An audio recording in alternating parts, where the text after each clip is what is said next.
بسم اللہ الرحمن الرحیم یوم لا ينفع مال ولا بنون الا من اتى الله بقلب سلیم صدق اللہ العظیم وصدق رسولہ النبی الکریم الامین المکین الرؤوف الرحیم قال اللہ تبارک و تعالی فی شان حبیبہ مخبرا وآمرا ان اللہ وملائکتہ یصلون علی النبی یا ایہا الذین آمنوا صلوا علیہ وسلموا تسلیما اللہم صلی علی سیدنا و مولانا محمد وعلی آل سیدنا و مولانا محمد وبارک وسلم وصلی علیہ الصلاۃ والسلام علیک یا رسول اللہ وعلی آلک و صحابک یا حبیب اللہ۔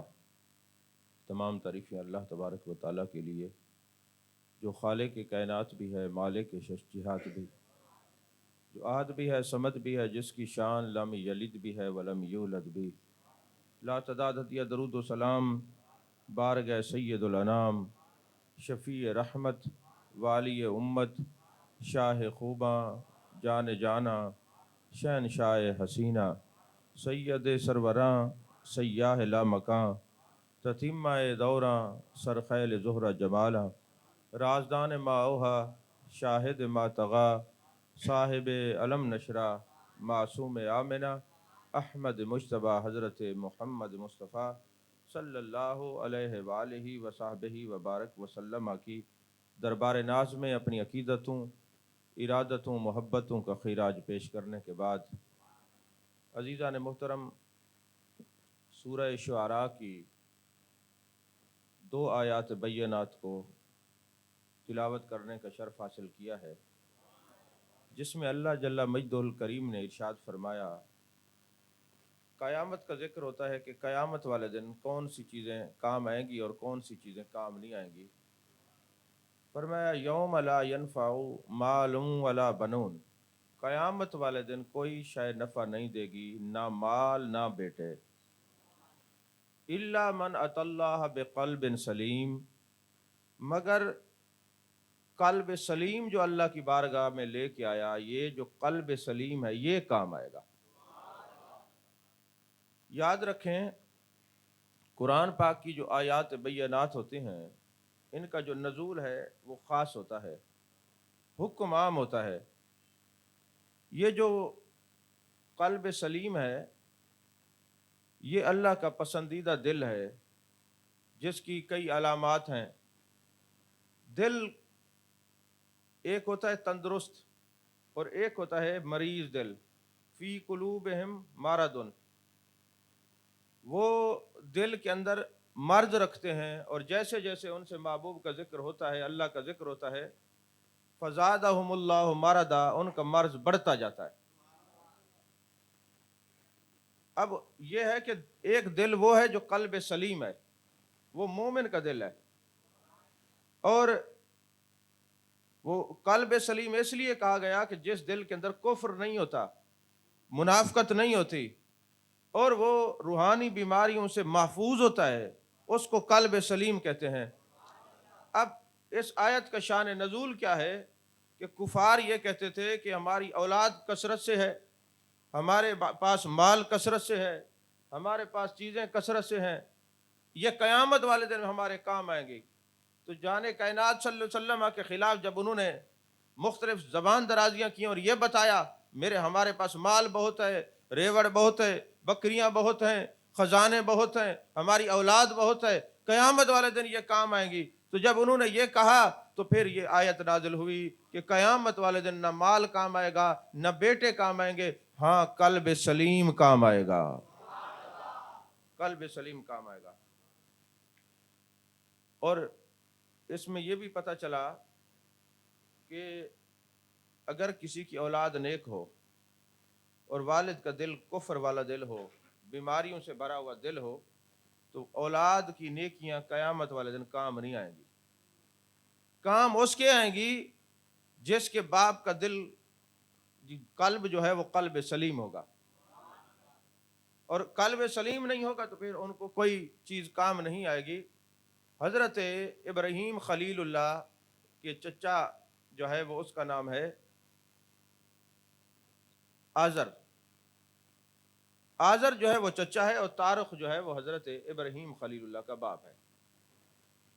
اب کچھ برادریاں ایسی ہیں وہ کہتی ہیں نہیں، آزر جو ہے وہ باپ ہے، حالانکہ عرب میں باپ کو بھی اب کہتے ہیں اور چچا کو بھی اب کہتے ہیں۔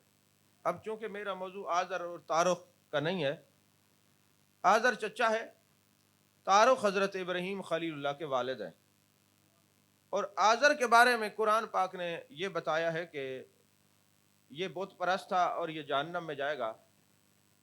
اب یہ جو آیت ہے نا کہ قیامت والے دن قلب سلیم کام آئے گا، مسلمان کا دل نفاق سے جو ہے وہ بری دل کام آئے گا۔ میرے آقا کریم صلی اللہ علیہ وسلم نے فرمایا جب قیامت کا دن ہوگا تو حضرت ابراہیم خلیل اللہ اللہ کی بارگاہ میں عرض کریں گے کہ میرے مالک اس آزر کو بخش دے۔ اللہ فرمائے گا چونکہ اس کا قلب سلیم نہیں ہے، اس نے ایمان نہیں لایا، یہ بت پرست تھا، مشرک تھا، تو اس کی بخشش نہیں ہوگی۔ اور اتنے میں پھر ایک بجو ٹائپ گاند سے لتھڑا ہوا جانور آئے گا اور آزر کو جناب پکڑ کے جہنم کی طرف گھسیٹ کے لے جائے گا۔ تو یہ ذکر کیا گیا کہ قیامت والے دن کسی کے مال اور بیٹوں نے کام نہیں آنا، قلب سلیم نے کام آنا ہے۔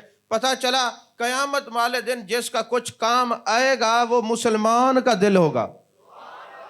یعنی کافر یہاں نیکیاں کرتا رہے، جو مرضیاں کرتا رہے، اس کو قیامت والے دن فائدہ نہیں ہوگا۔ فائدہ اس کو ہوگا جس نے محبوب علیہ السلام کی غلامی کا پٹا اپنے گلے میں ڈالا ہوا ہے۔ عزیزان محترم، حضرت جنید بغدادی رضی اللہ تعالیٰ عنہ فرماتے ہیں کہ قلب سلیم کیا ہے؟ فرمایا قلب لدیغ، یعنی ایسا دل جو اللہ اور اس کے رسول صلی اللہ علیہ وسلم کی محبت میں تڑپنے والا دل ہو، پھڑکنے والا دل ہو، تڑپنے پھڑکنے کی توفیق دے، دل مرتضیٰ سوز صدیق دے۔ فرمایا جو اللہ اور اس کے رسول کی محبت میں دھڑکنے والا دل ہوتا ہے وہ قلب سلیم ہوا کرتا ہے، وہ قلب سلیم ہوا کرتا ہے۔ اور امام بغوی نے لکھا کہ یہ جو قلب سلیم ہے یہ مومن کا دل ہے۔ اور اسی طرح ابو عثمان نیشا پوری اور حضرت نظام الدین نیشا پوری رحمت اللہ علیہم لکھتے ہیں کہ یہ جو قلب سلیم ہے یہ بدعت سے خالی دل ہے، یہ اہل سنت کا دل ہے۔ اہل سنت کا دل بے ادب نہیں ہوتا، اہل سنت کا دل گستاخ نہیں ہوتا، اہل سنت کا دل درود شریف کی وجہ سے نرم ہوتا ہے، اہل سنت کا دل مدحا کے چہرے کے ذکر کی وجہ سے نرم ہوتا ہے، واللیل کی زلفوں کے ذکر کی وجہ سے نرم ہوتا ہے، ما زغل بصر و ما طغی کے کاجل والی آنکھوں کی وجہ سے اہل سنت کا دل نرم ہوتا ہے۔ اور اہل سنت کا دل ہی تو ہے جو ایصال ثواب کا قائل ہے کہ قیامت والے دن اولاد کی نیکیاں والدین کو فائدہ دیتی ہیں، اس لیے یہ قلب سلیم ہے، باقی تو قائل ہی نہیں ہے، باقی تو قائل ہی نہیں ہے۔ عزیزان محترم، یہ جو فرمایا قلب لدیغ، حضرت جنید بغدادی کہتے ہیں جو اللہ اور اس کے رسول کی محبت میں تڑپنے والا دل ہے وہ قلب لدیغ ہے، وہ قلب سلیم ہے۔ قلب سلیم وہ دل جو اللہ اور اس کے رسول صلی اللہ علیہ وسلم کی محبت میں تڑپے۔ اب آپ کہیں گے کہ یار اب ہمیں کیسے پتہ چلے گا کس کا دل تڑپتا ہے، پھڑکتا ہے یا کیسا ہے؟ یہ تو ایک اندر کا معاملہ ہے۔ جیسے کسی کو بخار ہو جائے تو آپ کو کہے جی بخار ہے، آپ تو محسوس نہیں کر سکتے نا۔ اچھا آپ پھر اس کے اوپر ہاتھ رکھتے ہیں، یہ دیکھو جی تپش بتا رہی ہے اس کو بخار ہے۔ آپ نبض پہ ہاتھ رکھتے ہیں کہ دیکھو جی نبض بڑی تیزی سے چل رہی ہے، اور وہ کہتے ہیں میرے سر میں درد ہے۔ اور درد ایک ایسی کیفیت ہے کہ جس کو ہوتا ہے صرف وہی محسوس کرتا ہے، اور کسی کو محسوس نہیں ہوتا۔ ہر ایک کے سمجھانے کا انداز ہے۔ حضرت بابا بلے شاہ رحمۃ اللہ علیہ کے پاس ایک شخص آیا اور کہنے لگا جناب بات یہ ہے کہ میں نے اللہ تبارک و تعالیٰ کو ماننا ہے، پر شرط یہ، مسلمان نہیں تھا، کہ مجھے دکھایا جائے، مجھے دکھایا جائے۔ تو دوسرا میرا سوال یہ ہے کہ شیطان جو ہے وہ تو بنا ہوا ہے آگ سے، تو آگ پر آگ کیسے، کیا فرق پڑے گا اس کو آگ میں اندر ڈال دیا جائے؟ تو حضرت بابا بلے شاہ کو وہ بندہ کہتا ہے جی مجھے، میرا پہلا سوال یہ ہے کہ مجھے اللہ دکھائے، اور دوسرا سوال یہ ہے کہ شیطان آگ سے بنا ہے اور آگ میں اس کو ڈال دو تو کیا ہوگا؟ اب کوئی اور عالم ہوتا تو اس دلائل دیتا کہ نہیں آگ میں یہ ہوتا ہے اور فلاں ہوتا ہے اور فلاں ہوتا ہے، اپنے اس کے دلائل ہوتے۔ یہ صوفی تھا اور عشق خدا و عشق مصطفیٰ صلی اللہ علیہ وسلم کا دین دل و دماغ پہ غلبہ تھا۔ آپ نے ایک مٹی اٹھائی، ایک ڈھیلا، اور اس کو ٹکا کے مارا نا، جب سر پہ لگا تو آپ نے فرمایا درد ہو رہا ہے؟ کہتے ہاں، کہتے دکھا. توجہ ہے کہ نہیں؟ درد ہو رہا ہے؟ کہتے جی ہو رہا ہے. کہا دکھا درد. اس نے کہا یہ محسوس کیا جا سکتا ہے، دکھایا نہیں جا سکتا. فرمایا اس کے جلووں کو بھی محسوس کیا جا سکتا ہے، دکھا اور دکھایا نہیں جا سکتا. اچھا پھر اس نے کہا، آپ نے فرمایا یہ بتا تو کس چیز کا بنا ہوا ہے، مٹی سے یا آگ سے؟ اس نے کہا مٹی سے. کہا مٹی نے تجھے تکلیف دی ہے؟ کہتے دی ہے. کہا جس طرح تجھے مٹی نے تکلیف دی ہے، شیطان کو اسی طرح آگ تکلیف دے گی. اب یہ فصاحت و بلاغت بزرگوں نے محبوب علیہ الصلوۃ والسلام کے در سے سیکھی ہے. میرے آقا کریم صلی اللہ علیہ وسلم فرماتے ہیں انا افصح العرب، میں عرب میں سب سے فصیح اور بلیغ ہوں، سب سے زیادہ گفتگو کرنے والا ہوں، سب سے زیادہ بولنے والا ہوں. جیسا کہ جانے کائنات جانے عالم صلی اللہ علیہ وسلم کے پاس ایک شخص آتے ہیں، ان کا نام زماد ہے، اور وہ کسی کو کچھ ہو جاتا نا تو وہ لوگ کہتے جناب والا یہ جو بزرگ ہے نا یہ دم کرتے ہیں اور بندہ ٹھیک ہو جاتا ہے. اب جیسے وہ زماد آیا نا محبوب علیہ الصلوۃ والسلام کی بارگاہ میں، تو لوگوں نے بتایا کہ پتہ نہیں ان کو کیا ہو گیا، 40 سال ہم میں رہے، اس وقت خاموش رہے. اب کہتے اللہ کو ایک مانو، اللہ وحدہ لا شریک ہے، اللہ کے سوا کسی کی عبادت جائز نہیں. اس قسم کی باتیں کرتے ہیں. تو کہتے ہیں حضرت زماد نے کہ جب انہوں نے مختلف مجھے باتیں کی تو میں نے کہا کوئی مسئلہ ہی نہیں ہے، میں تو دم کرتا ہوں، بندہ ٹھیک ہو جاتا ہے، مجھے لے چلیں، اگر کوئی معاذ اللہ کو مسئلہ ہے تو ٹھیک ہو جائیں گے. کہتے ہیں میں جب گیا، محبوب علیہ الصلوۃ والسلام جلوہ گر تھے، میں آپ کے سامنے پتھر پہ بیٹھا، جیسے محبوب نے مجھے دیکھا، اس دیکھنے میں نہ جانے کیا راز تھا، محبوب نے دیکھا میرا دل ہی بدل گیا. میں نے کہا خدا کی قسم ایسا چہرہ سچے نبی کا ہو سکتا ہے. اور فرماتے ہیں میں نے کہا یا رسول اللہ مجھے کچھ سنائیے. میرے آقا نے صرف خطبہ سنایا، الحمدللہ نحمدہ ونستعینہ ونستغفرہ، بس یہ پڑھنا تھا. فرماتے ہیں مجھے ایسے لگا کسی نے پتھر سے اٹھا کے مجھے محبوب کے قدمین پہ پھینک دیا ہو. میں نے کہا یا رسول اللہ صلی اللہ علیہ وسلم آپ اتنا فصیح اور بلیغ بولتے ہیں کہ کیا آپ کہنے، آپ کے الفاظ دل پہ اثر کرتے ہیں، آپ کے الفاظوں نے میرے دل کو مزکہ مصفہ اور مجلہ کر دیا ہے. اب میں جس طرف بھی دیکھتا ہوں حسن مصطفیٰ نظر آتا ہے. وہ ایک دم حضرت سلمان فارسی رضی اللہ تعالیٰ عنہ آئے نا، کئی مہینوں میں سالوں میں سب سے زیادہ عمر آپ کی ہے، 256 سال، اور مختلف روایات ہیں آپ نے زندگی پائی ہے. اور کمال یہ ہے کہ جتنا بھی سفر کیا ہے محبوب کو تلاش کرنے کے لیے کیا ہے. کبھی کہاں جا رہے ہیں، کبھی کہاں جا رہے ہیں، کبھی کہاں جا رہے ہیں. اب ہوا یہ کہ آخر کار منزل مل گئی اور پتہ چلا محبوب علیہ السلام تشریف فرما ہے. اب وہ جو آخری ان کو راہب ملا تھا، اس نے کہا ان کی نشانی یہ ہے کہ وہ ہدیہ قبول کرتے ہیں، صدقہ نہیں لیتے.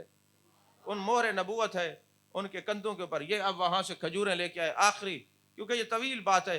آخری جس بندے نے بتایا نا، اب یہ کھجوریں لے کر آئے، اور کھجوریں لے کے جس وقت آئے نا تو محبوب علیہ السلام کی بارگاہ میں پیش کی. یا رسول اللہ صلی اللہ علیہ وسلم یہ صدقہ ہے.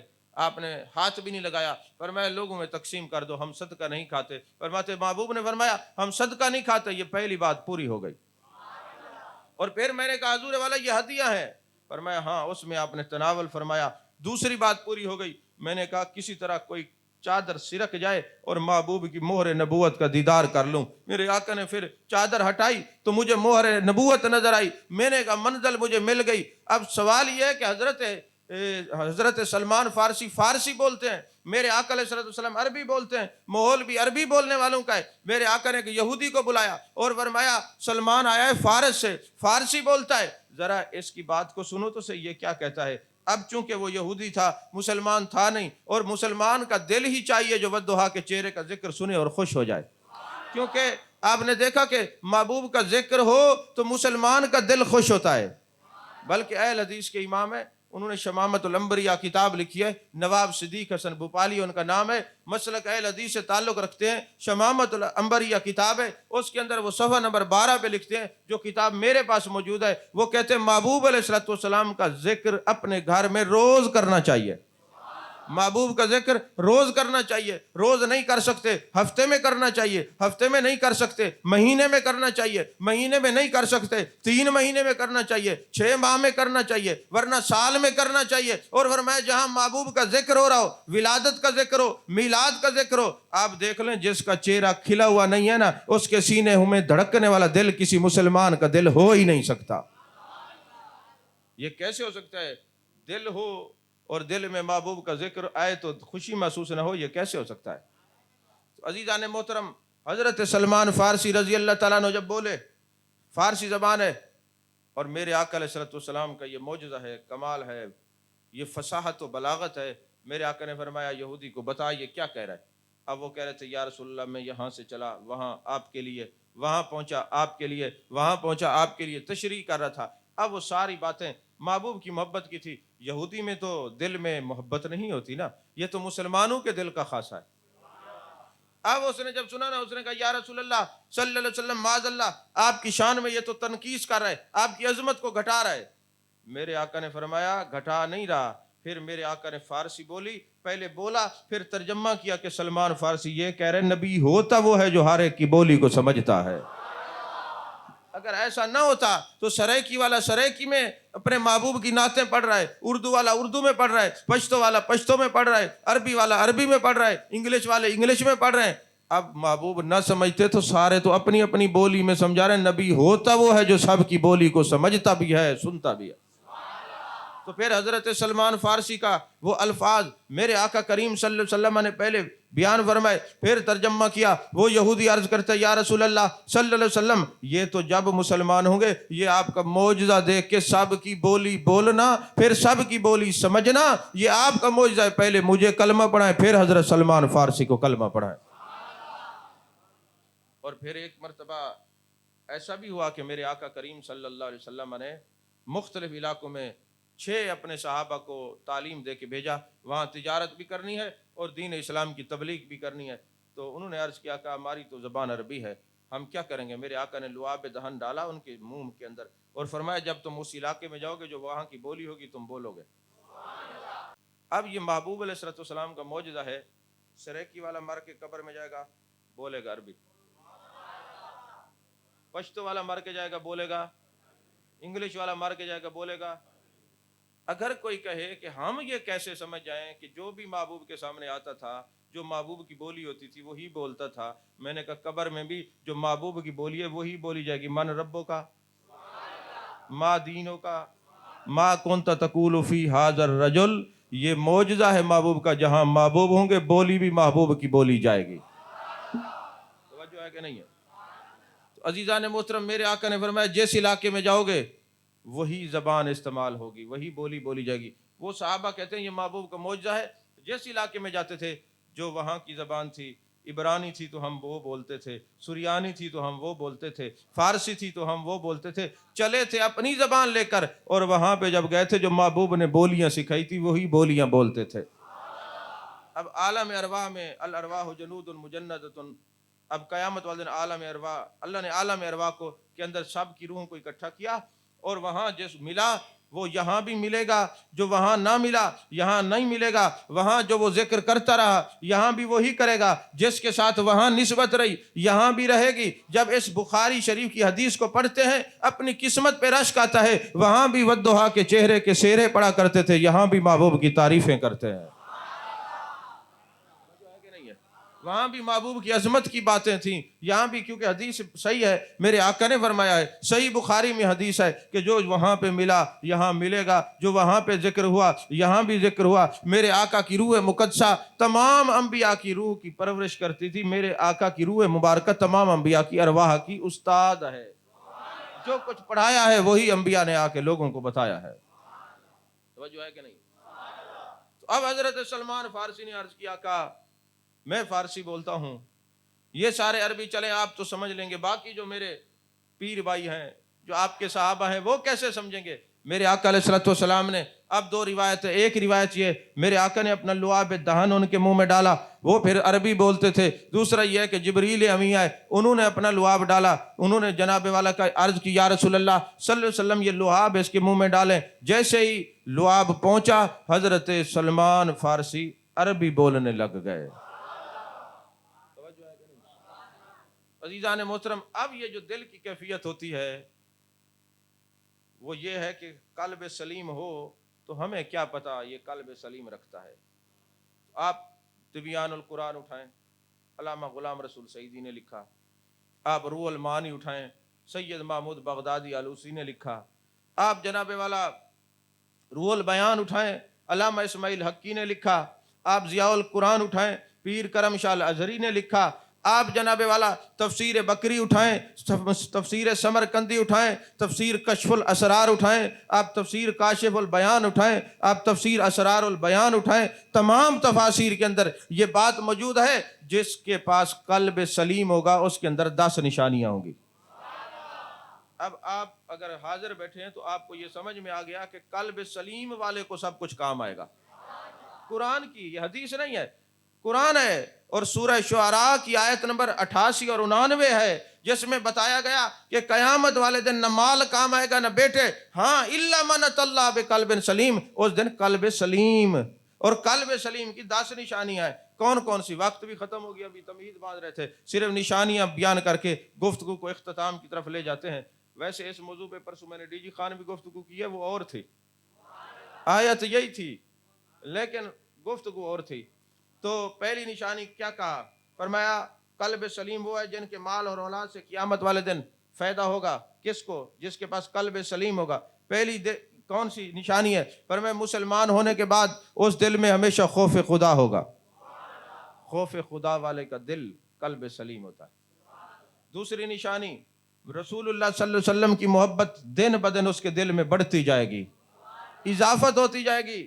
اب آپ دیکھیں فتنوں کا دور ہے، 30 سیکنڈ کے کلپ سن کے جاہل لوگوں کے لوگ محبوب علیہ السلام کی عظمتوں کا انکار کر دیتے ہیں۔ تمہیں مبارک ہو، آج کے دن بھی جو دن نکلتا ہے تمہارے دل میں مصطفیٰ کی محبت بڑھتی جا رہی ہے، بڑھتی جا رہی ہے۔ کوئی عظمت مصطفیٰ کا منکر ہو پھر وہ قلب سلیم ہو، اس کو فائدہ ہو، یہ نہیں ہوگا۔ فائدہ اسی کو ہوگا جو عظمت مصطفیٰ کو ماننے والے ہیں، جن دلوں میں جان کائنات صلی اللہ علیہ وسلم کی محبت جلوہ گر ہے۔ یہ محبت کا عالم یہ ہے کہ صحابہ کیسی محبت رکھتے ہیں۔ ارے صحابہ تو صحابہ، اس نے ہنانا کھجور کا تنا تھوڑی دیر جدا ہوا تو وہ زاروں قطار رونے لگ گیا۔ درخت کو کہتے ہیں اے باری تعالیٰ اجازت دے، میرے آقا آرام فرما رہے نا، تو ایک درخت آیا ایسے جھکا، پھر کھڑا ہو گیا، پھر جھکا، پھر کھڑا ہو گیا، میرے آقا آرام فرما رہے ہیں۔ اور آرام فرمانے کا مقصد یہ نہیں کہ آپ کی آنکھیں بند ہیں تو کچھ نہیں دیکھ رہے۔ میرے آقا نے فرمایا جب میری آنکھیں بند ہوتی ہیں، ظاہری آنکھیں بند ہوتی ہیں، دل کی آنکھیں کھلی ہوتی ہیں۔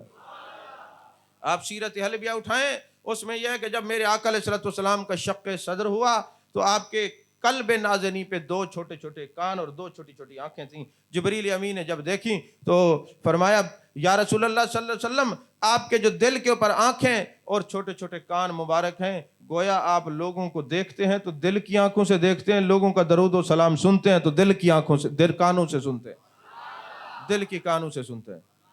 اب میرے آقا کریم فرماتے ہیں جب میں آنکھیں بند کرتا ہوں، میری ظاہری آنکھیں بند ہوتی ہیں، دل کی آنکھیں کھلی ہوتی ہیں۔ یہی وجہ ہے کہ جب کوئی درود پڑھے آپ دیکھتے بھی ہیں اور سنتے بھی ہیں۔ اسمع و صلاۃ آل محبتی و عارفہم، ہم درود پڑھنے والے کے درود کو سنتے بھی ہیں اور درود پڑھنے والے کو دیکھتے بھی ہیں، دل کے۔ اور پھر میرے آقا نے فرمایا انی ارا ما لا ترون و انی اسمع ما لا تسمعون، انی ارا جو ہم دیکھتے ہیں، ما لا ترون تم وہ نہیں دیکھ سکتے، اور جو ہم سنتے ہیں وہ تم نہیں سن سکتے۔ آپ مجھے یہ بتائیں، آپ یہاں بیٹھے ہیں، آپ کو پتہ ہے یہ جو بلڈنگ بنی ہے اس کے اندر کون بیٹھا ہے؟ تو جو آپ کو نہیں پتا وہ ان کو پتا ہے۔ آپ یہاں بیٹھے ہیں، کوئی آپ کے بارے میں بات کرے آپ سن سکتے ہیں؟ نہیں سن سکتے۔ محبوب یہی تو بتاتے ہیں جو تم نہیں سن سکتے وہ ہم سن سکتے ہیں، جو تم نہیں دیکھ سکتے وہ ہم دیکھ سکتے ہیں۔ انی ارا ما لا ترون و انی اسمع ما لا تسمعون، جو ہم سنتے ہیں وہ تم نہیں سنتے۔ تو پھر جب تم اس طرح دیکھ بھی نہیں سکتے، اس طرح سن بھی نہیں سکتے، پھر اس طرح ہو کیسے سکتے ہو؟ توجہ ہے کہ نہیں؟ عزیزان محترم، دوسری نشانی رسول اللہ صلی اللہ علیہ وسلم کی محبت دن بدن زیادہ ہو۔ تیسری نشانی یہ ہے محبوب علیہ السلام کی وجہ سے محبوب کے اصحاب سے محبت ہو، محبوب کی اولاد سے محبت ہو، محبوب کے دین کے علماء سے محبت ہو، محبوب کی امت کے اولیاء سے محبت ہو۔ یہ قلب سلیم کی نشانی ہے، اور یہ ہے سنی کے مقدر میں، اور ہر ایک کے ہے، وجہ ہے کہ نہیں؟ یہ ہے سنی کے مقدر میں۔ محبوب کی وجہ سے، صحابہ کی محبت محبوب کی وجہ سے، اہل بیت کی محبت محبوب کی وجہ سے، اس امت کے علماء سے محبت محبوب کی وجہ سے، اولیاء سے محبت محبوب کی وجہ سے۔ اسی طرح پھر چوتھی نشانی کیا ہے؟ دنیا سے دلچسپی کم ہو اور آخرت سے رغبت زیادہ ہو۔ اب دیکھیں نا، اب یہ آخرت سے خوف کے بھی کئی درجات ہیں۔ عام لوگوں کا خوف، خاص لوگوں کا خوف، اور خاص الخاص کا خوف ہے جی۔ عام لوگوں کا خوف یہی ہوتا ہے، جیسے بچے سے کوئی برتن ٹوٹ جائے نا تو اب بچے کو ڈر ہوتا ہے میری ماں مجھے مارے گی، ابا مارے گا، یہ خوف ہے۔ عام لوگوں کو یہی ہے بڑے گناہ کی تن سے کوٹ پوسی کے بارے میں، یعنی یہ ایک عام درجے کا خوف ہے۔ اور خاصوں کا خوف کیا ہے کہ جو کچھ کر رہے ہیں پتہ نہیں وہ قبول بھی ہے کہ نہیں، یہ خاص خوف ہے۔ اور تیسرا خوف یہ ہے نہ جانے دنیا سے جاتے ہوئے کیا ہوگا، اس کی خفیہ تدبیر ہمارے بارے میں کیا ہے، یہ خاص الخاص کا خوف ہے کہ ہم دنیا سے جاتے ہوئے ایمان سلامت لے جائیں۔ اب یہ درجات ہے نا، تو فرمایا چوتھی نشانی یہ ہے کہ دنیا سے دلچسپی کم ہو، آخرت سے رغبت زیادہ ہو، دنیا سے تعلق کم رکھنا ہے۔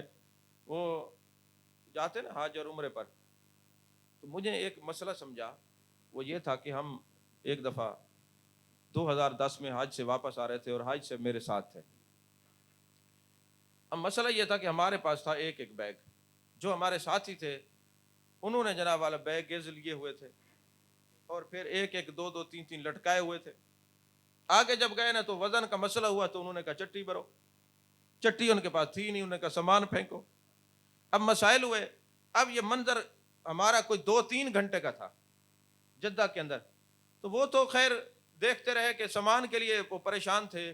تو مجھے ایک نقطہ سمجھ آیا کہ دنیا کے اندر جتنا بھی کمائیں گے حساب زیادہ اسی کو دینا ہوگا۔ جس کے پاس کچھ نہیں تھا، ایک تھوڑا سا بیگ تھا، انہوں نے کہا یہ ڈالیں اور آپ تو جائیں نا۔ سمجھ میں آئی کہ نہیں؟ اور جن کے بیگ اتنے تھے انہوں نے بن جناب والا کسی کو اس وقت جو وزن کر رہے تھے وہاں سے بورڈنگ کارڈ کے وقت اتار لیا۔ انہوں نے کہا چٹی دو، نہیں ہے تو پھر اس کو پھینکو، یہ لے کے نہیں جا سکتے، تم نے کمایا تو بہت ہے، خریدا تو بہت ہے، لیکن لے کے نہیں جا سکتے۔ کوئی سمجھ آئی کہ نہیں آئی؟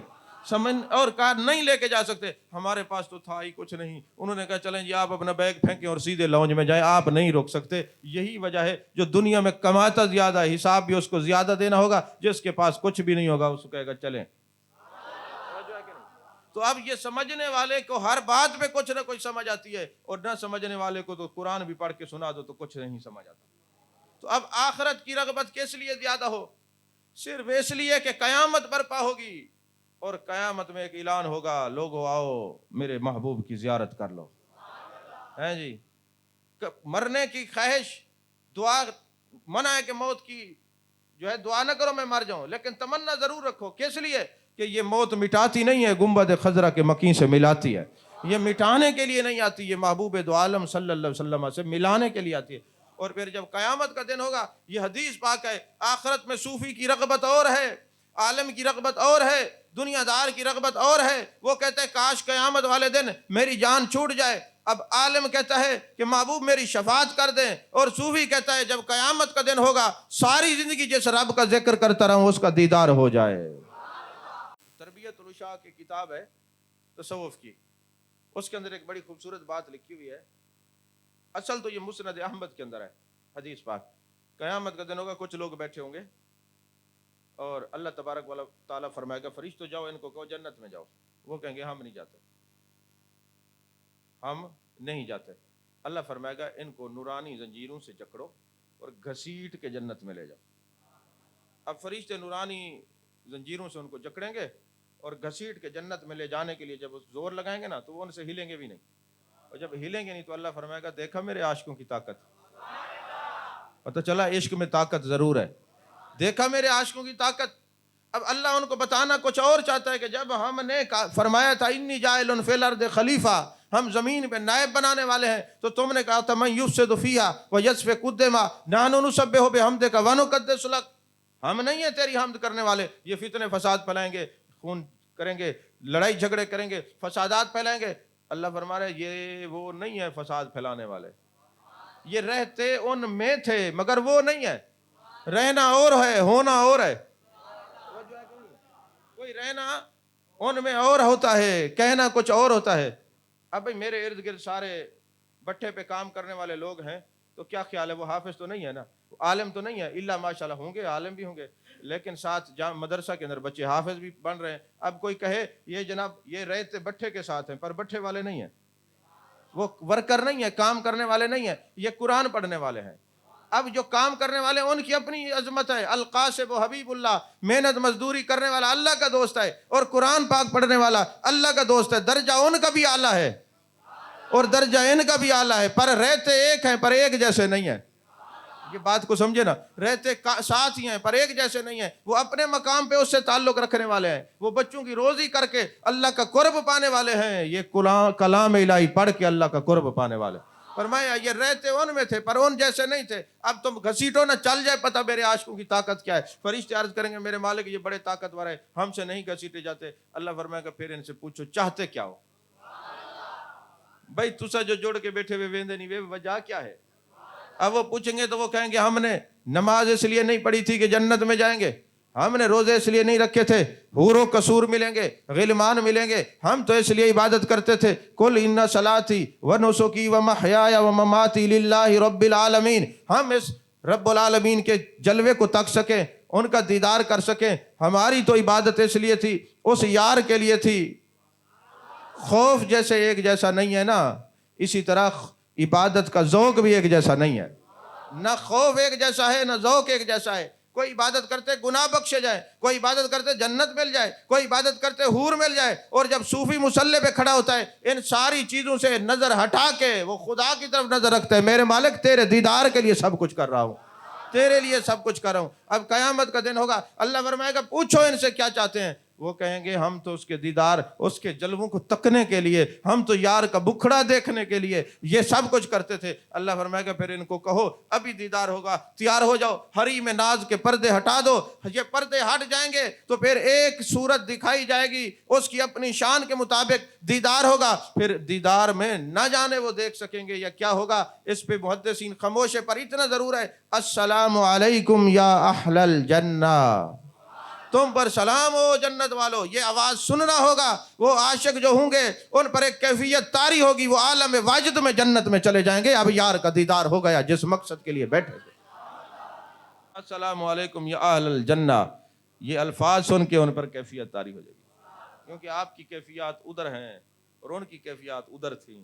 اب ادھر والے ادھر نہیں ہوتے، جو ادھر والے ہیں وہ ادھر نہیں ہوتے. مقام سب کا برابر نہیں ہوتا ہے جی. ذوق اپنا اپنا، مقام اپنا اپنا، کیے جاؤ میں خار کام اپنا اپنا. سارے جو دنیا میں اپنے اپنے کام کریں. پانچویں شرط یہ ہے بے حیائی اور گناہوں سے نفرت ہوگی. چھٹی شرط یہ ہے جو قلب سلیم ہوگا اس دل میں بغض نہیں ہوگا، اس دل میں کینہ نہیں ہوگا، اس دل میں حسد نہیں ہوگا، اس دل میں کسی کے لیے جناب والا نفرت نہیں ہوگی. وہ دل کو معنی سمجھ جائے گا یہ دل لوگوں کے لیے نہیں ہے، یہ سرائے نہیں ہے، یہ قبرستان نہیں ہے کہ سارے مردوں کو یہاں دفنا دو. ارے یہ دل بھر کے لیے، جس کے لیے ہے اسی کو دیکھنا ہے. سمجھ میں آئی کہ نہیں آئی؟ اور ساتویں نشانی یہ ہے عبادات سے بھی محبت ہو. یہ نہیں ہے کہ زبانی کلامی تو باتیں سن لو تو پتہ چلے کشف المحجوب میں کچھ نہیں ان کو پتہ ہے، کتاب اللمہ میں کچھ نہیں ان کو پتہ ہے، رسالہ کشیریہ میں کچھ نہیں ان کو پتہ ہے. نہیں، گفتار کا غازی نہیں بننا، کردار کا غازی بننا ہے. یعنی عبادات کا وقت ہے، نماز کا وقت ہے تو آگے ہو، زکوٰۃ کا وقت ہے آگے ہو، روزے کا وقت ہے آگے ہو، حج پہ استطاعت ہو جائے تو آگے ہو، عمرے کی توفیق ہو جائے تو آگے ہو. عبادات میں آگے نظر آئے. اے نہیں محفل ملا جو گھیل کے ملاؤ اے آئے دے حضور دا ذکر تھی نہ پائے، ایسا نہیں ہے. فرمایا یہ قلب سلیم والے نہیں ہیں، یہ نحوستی دل ہیں، یہ مریض دل ہیں. فی قلوبہم مرض، جن کو ذکر کے لیے بلانا پڑتا ہے یہ مریض دل ہیں. جو پتہ چلے یار کا ذکر ہے بہانہ ڈھونڈ کے وہ آتے ہیں، یہ تندرست دل ہیں، یہی قلب سلیم ہے.